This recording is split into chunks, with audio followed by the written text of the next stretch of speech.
जब भगवान श्री राम मिथिला में पहुँचे, जब भगवान नगर भ्रमण करने के लिए मिथिला में गए, जितने मिथिलावासी थे, धाय धाम काम सब त्यागी, सब अपना अपना कार्य छोड़ करके सब भगवान को आज देखने पहुँच गए।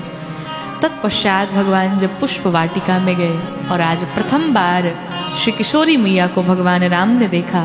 एक चतुर सखी ने श्री जानकी मैया को एक लता की ओट से छिपा करके भगवान राम का दर्शन कराया। उसी प्रसंग पर बहुत ही प्यारा भजन है कि श्री राम को देख कर श्री जनक नंदनी बाग में जा खड़ी के खड़ी रह गई। श्री राम को देख कर श्री जनक नंदनी बाग में जा खड़ी के खड़ी रह गई। राम को देख कर श्री जनक नंदनी बाग में जा खड़ी के खड़ी रह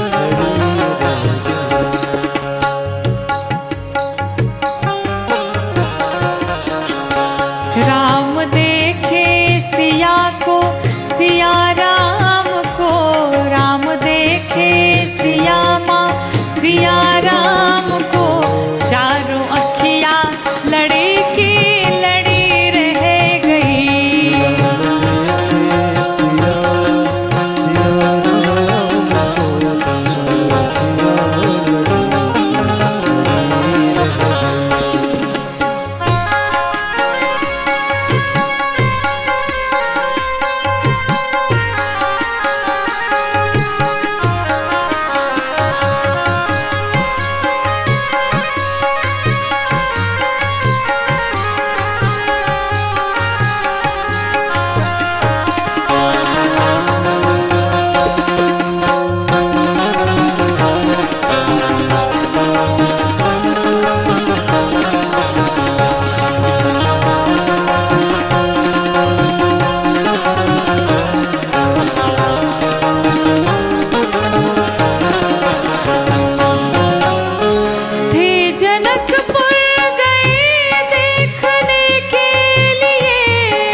देखते ही नजर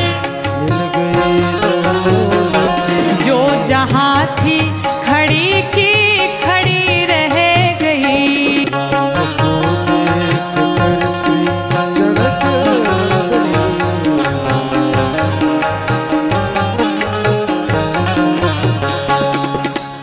जैसे ही सखियों ने भगवान श्री राम को देखा, एक सखी ने जब भगवान श्री राम को देखा तो सब आपस में बात करती हैं, कहा इतने कोमल है, इतने सुकुमार हैं, ये धनुष कैसे तोड़ेंगे। तो सखी ने कहा चिंता मत करो, मैंने इनके विषय में सुना है। क्या?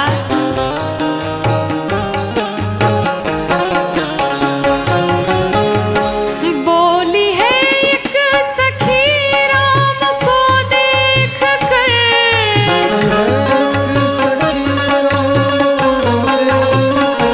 रच दिए है विधाता ने जोड़ी सुघर।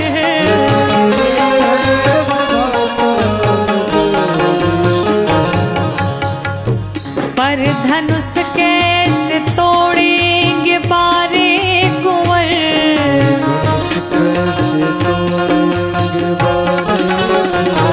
सब में शंका बनी की बनी रह गई।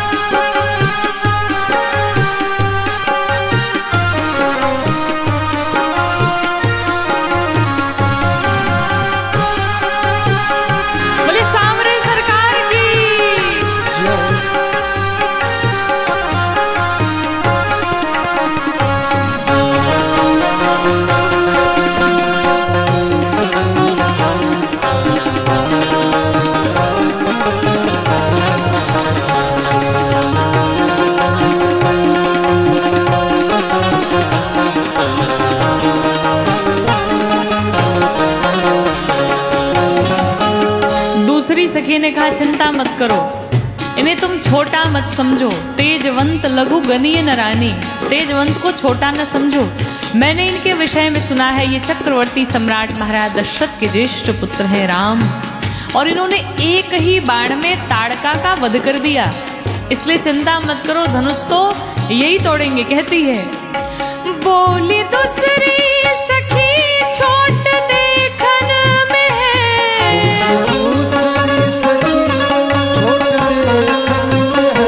पर चमत्कार इनका नहीं जानती।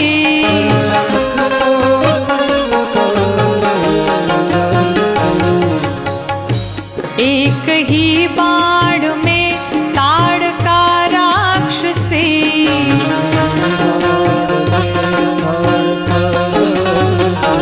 उठ सकी ना पड़ी की पड़ी रह गई।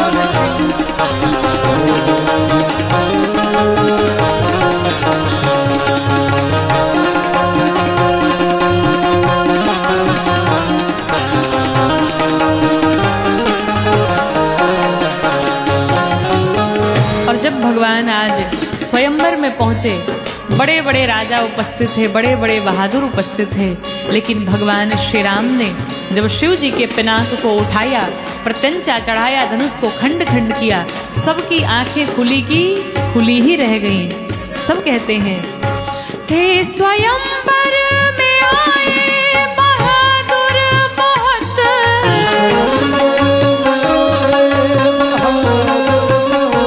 पर धनुष को ये तिल भर हटा ना सका।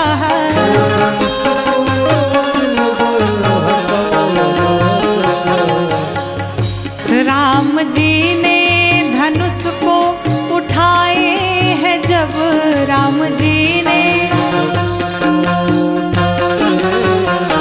सबकी अखियां खुली की खुली रह गई।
जगन्नाथ मन में मगन हो गए हैं,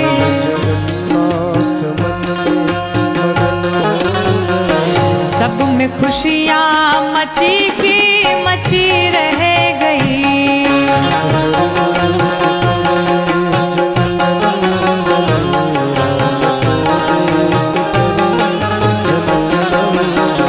श्री राम को देख कर श्री जनक नंदनी बाग में जा खड़ी की खड़ी रह गई। बाग में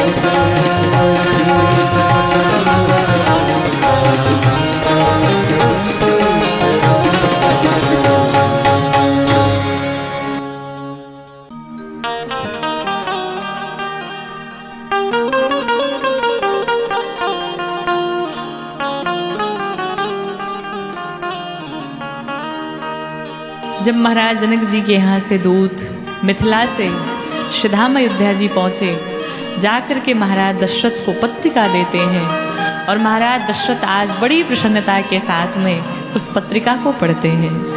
महाराज अगाध प्रसन्न हैं। तीनों महारानियों के संग में भगवान महाराज दशरथ खुशियाँ मना रहे। दूत कहते हैं महाराज दशरथ से कि हम पाते लेके आवत बानी पार से, राजा जनक दरबार से ना। हम पाते लेके आवत बानी पार से, राजा जनक दरबार से ना।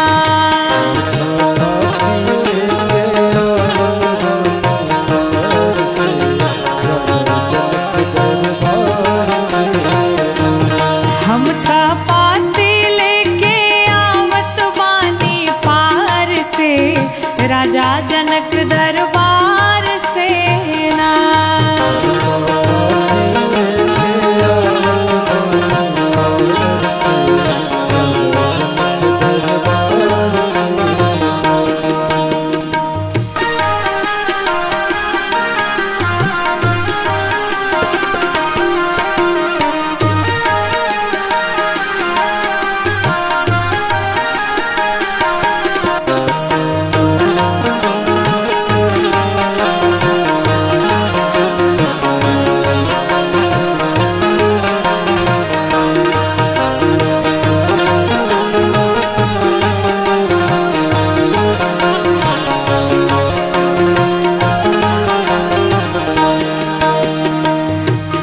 हमरा घरवा जनक नगरिया, राजन अइली भूप दुवरिया। हमरा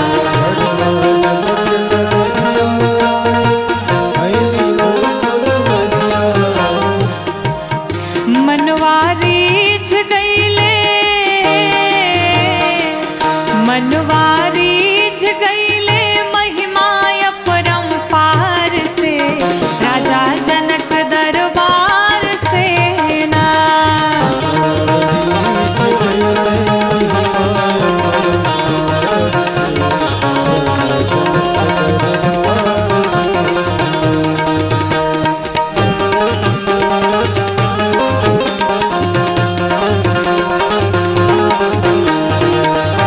बोलो दुल्हा दुल्हन सरकार की।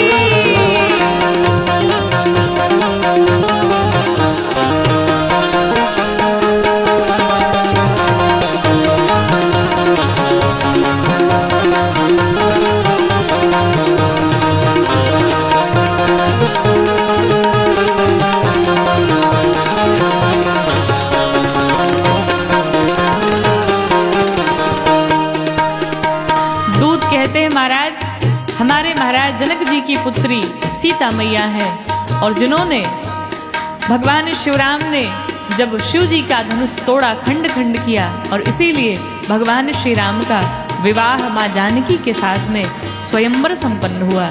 दूत कहते हैं हमरा राजा जनक जी के धिया, जिनकर नाम बाटे सिया। हमरा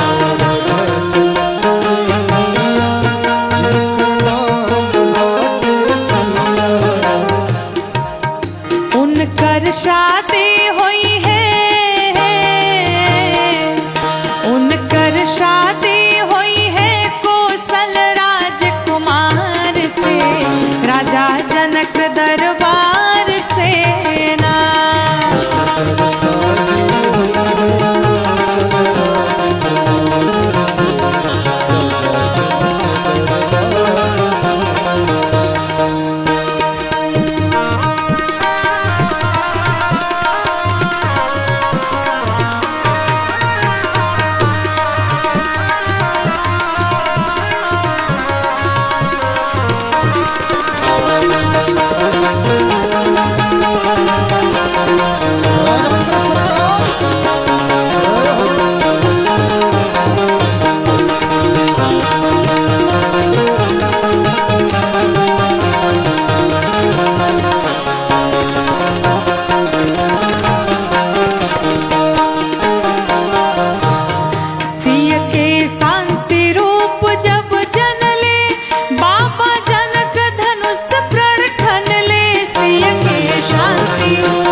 राजा जनक दरबार सेना।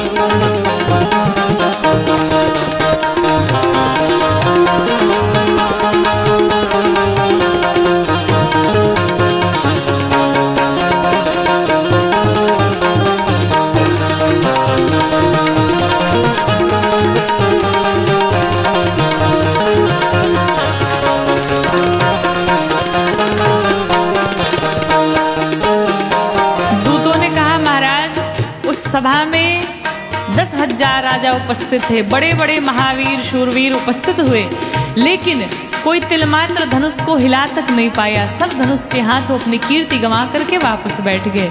दूतों ने कहा, प्रभु जुटले बड़े बड़े भट भूप, धनुहा देख के बैठे चुप।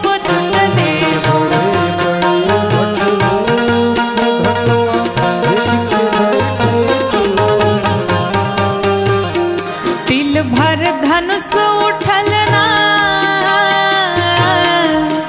तिल भर धनुष उठल ना, कोनो वीर बरियार से, राजा जनक दरबार सेना।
सभा में कोई शिव जी के पिनाक को तिलमात्र हिला तक नहीं पाया। वहां पर भगवान श्री रघुनाथ जी ने, श्री राघव जी ने धनुष को खंड खंड कर डाला। चारों तरफ पूरे संसार में जय जयकार होने लगी। दूत कहते हैं, तहवा राजन राउर लाल, पौल धनुष तोर जयमाल। तहवा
पत्रिका में थोड़ा ही लिखा है और अब आपसे हाथ जोड़ करके निवेदन है कि अब बारात लेकर के आप मिथिला में पहुंचिए। दूतों ने कहा, प्रभु पाती लिखल बाटे थोड़ा, जल्दी साजी हाथी घोड़ा।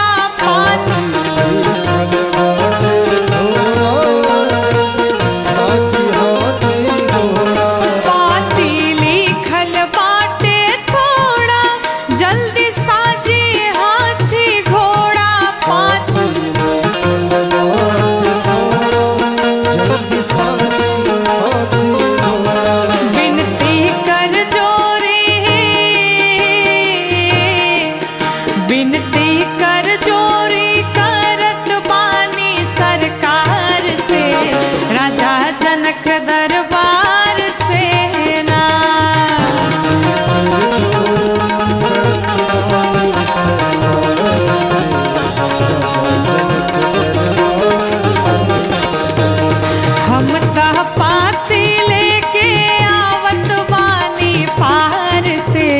राजा जनक दरबार से ना हम पाते लेके आवत बानी पार से राजा जनक दरबार से ना।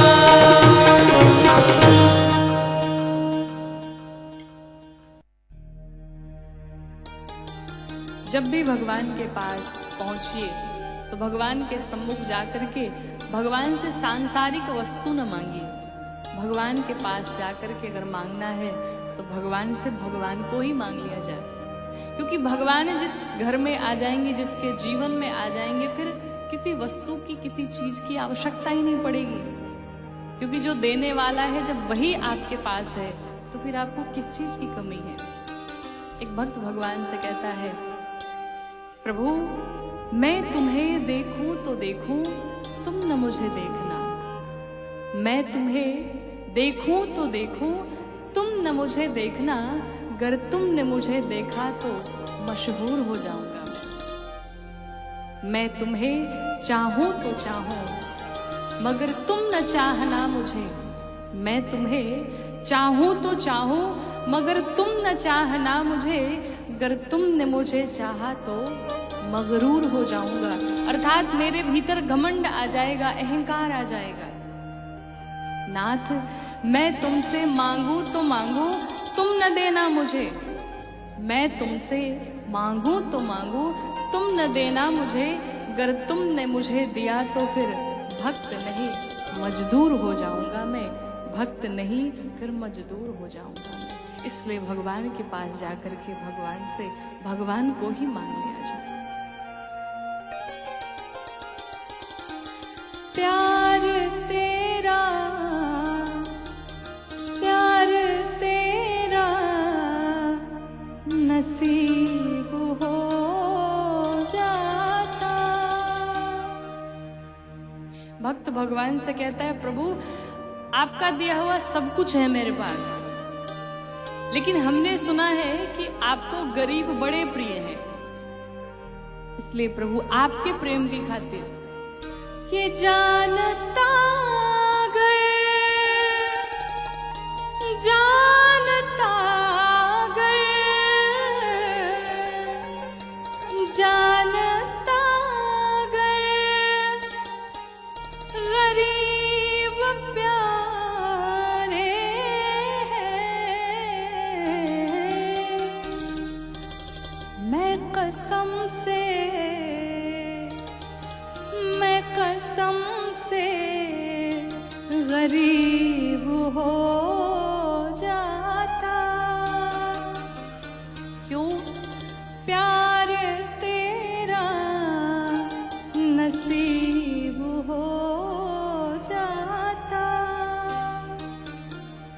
भक्त भगवान से कहता है, नाथ जब भी आपके सम्मुख जाता हूँ, जब भी आपके सामने जाता हूँ, आपका वो पीतांबर स्वरूप देख करके भगवान पीतांबर वेश धारण करते हैं। तो कहते हैं कि रंग तेरा, रंग तेरा, रंग तेरा अजीब जब देखूं, ये रंग मेरा,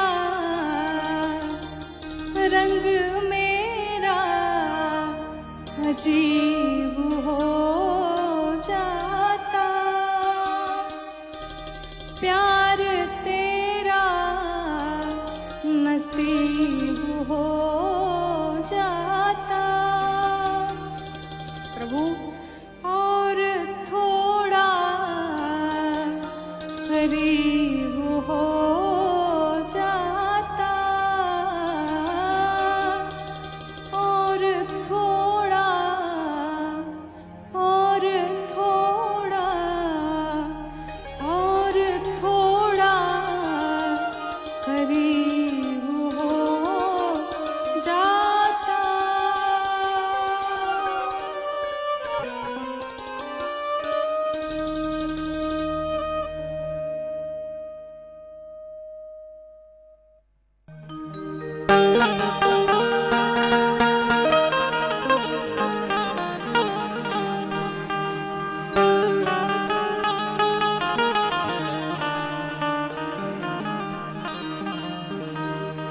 जिसने भगवान के चरणों को पकड़ के रखा है वो सदैव अपनी मस्ती में, सदैव अपने आनंद में रहता है, क्योंकि वो परमानंद है।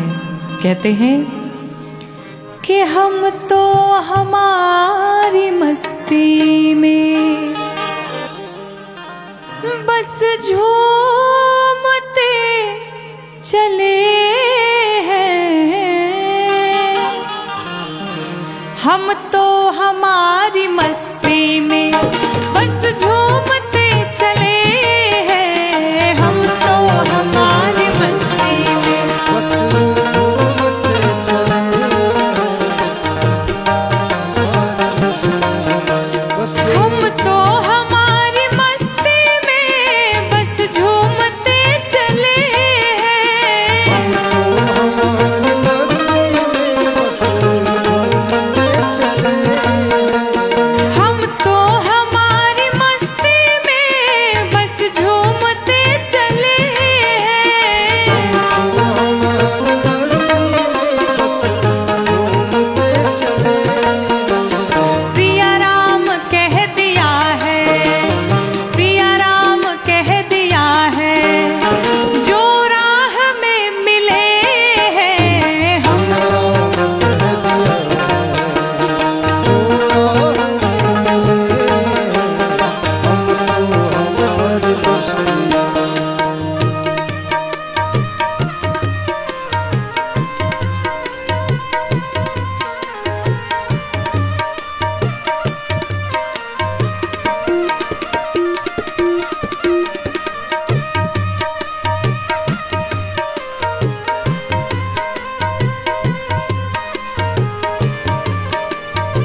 सभी लोग मस्ती में भाव से झूमते हुए जय हो।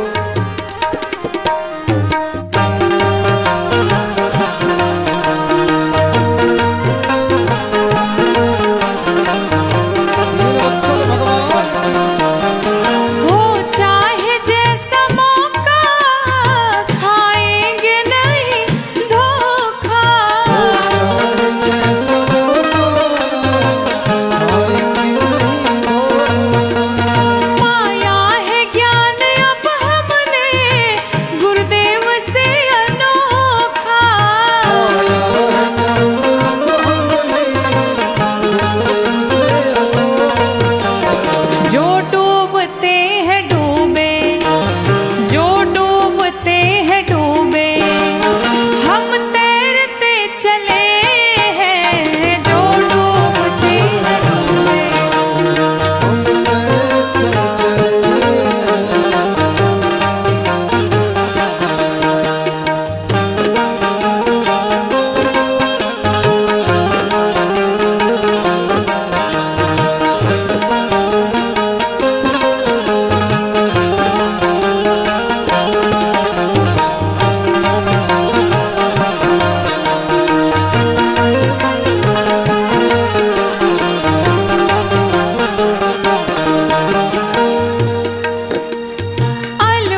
भगवान अंतर्यामी है और भगवान से कुछ भी छिपा नहीं है। किसी साधक ने लिखा कि बंदे के दिल